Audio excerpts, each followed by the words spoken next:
Hello, everybody. I'm George from Ireland. Well, thank you for coming back to my channel. This is about the US blockade on Cuba, which has been going on in some form since 1960, about the Cuban sequestration of US property in Cuba without compensation. Now, the Cubans could propose a deal to the United States. I don't know if they've done this. Say, okay, we'll pay you back the compensation in some form.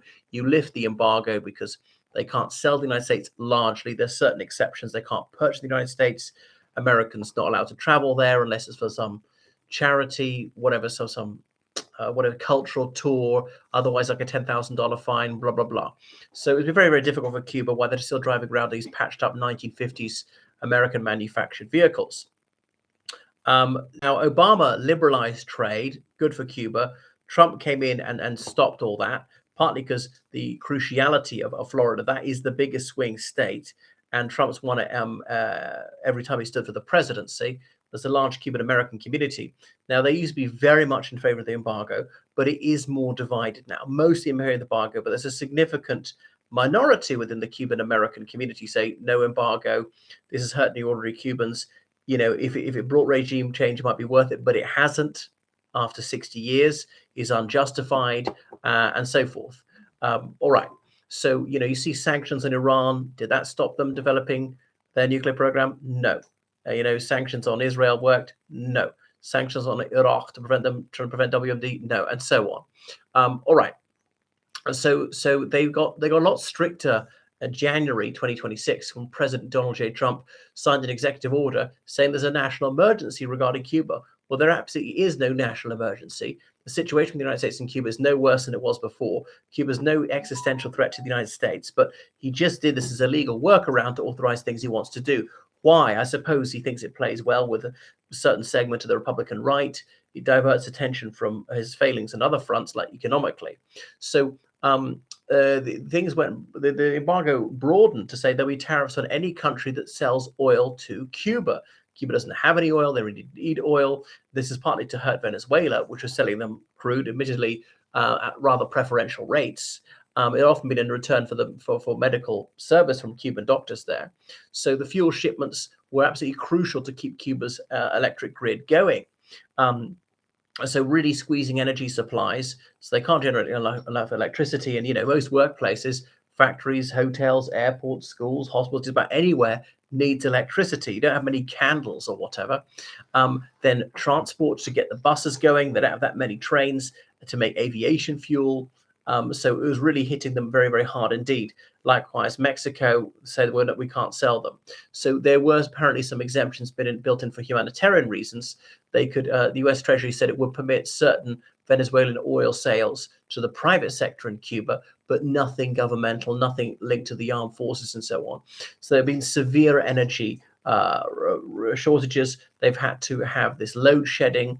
There have been blackouts periodically. They've had to ration fuel. A lot of flights couldn't take off. It's just not enough aviation fuel. A lot of people canceled their holidays. Airlines say we're not flying there. And obviously, since the end of communism in the Soviet Union, they no longer had preferential treatment by Russia. In the 90s, that's when they had to bring in tourism, and that saved the Cuban economy and therefore the communist regime. Now, I've been to Cuba, and also Cubans who've left, and there's much to criticize in the Cuban government with political prisoners, with torture and so on, with a lack of freedom. But it's by no means the worst regime in the world. It's not a sadistic regime. I would have said that about maybe back in the 60s, but it's not like that now. And you can practice your religion. You're allowed to leave the country and so on. And they haven't executed for someone for over 20 years, which is better than the United States. All right, they do have their free healthcare. There's some brownie points for what they do for the needy. So this is really unwarranted. And yeah, I don't. It's bogus to say this is a national emergency. So I suppose because it's based on a lie, then the whole thing is illegal under U.S. law. So it's hurt ordinary Cubans so much. So the huge queues to get petrol at the filling station, public services are close to breaking point, and things like that. So yeah, it's really hurt their economy directly and indirectly. People are very insecure regarding food, things rotting in fridges and freezers without electricity. Then there's a difficulty transporting the food. They can't distribute it because of the lack of transport. So wow. So some countries promised humanitarian aid, like Canada, like Mexico, sent food aid to keep people going. So they think the US, the Cuban government opposes US policy in the Caribbean and Latin America, and that's true. And Cuba's allowed to do it. The US opposes Cuban policy. If Cuba had the strength, would they be entitled to do this in the United States? They would not. And it's true that Cuba's got friendly relations with the Venezuelan government and indeed Russia, although they're actually neutral on the Ukraine war. So will this enfeeble the regime, which will impel them to allow political reform? And maybe releasing more political prisoners, something like that. The United States has said that Cuba's a security concern. Are you out of your mind? It's like a baby threatening a boxer. There's just no way that it presents any sort of threat. Now, the Cubans could welcome in, say, Chinese troops or something at some point. They did something similar in the 60s. But, they're entitled to do so. They have the right to form an alliance with any country they want to welcome in foreign troops, just as the United States or whoever else does that. And so the United States can't dictate the foreign and defense policy of other nations. Anyway, so they don't like Cuban foreign policy. Well, tough. That is not a sufficient rationale for doing this. They realize this is a pressure point. They're really almost entirely dependent on energy imports. So Havana says this is unlawful, it's violative of their national sovereignty and so on, and it's punishing everybody. It is punishing ordinary Cubans, the opponents of the regime, just as much. How long does this go on for? I think that the Cuban government will be compelled to talk, and they'll make some at least cosmetic concessions. The Venezuelans have done that, the Iranians will probably do that, and so on. Will it bring regime change? I don't think so.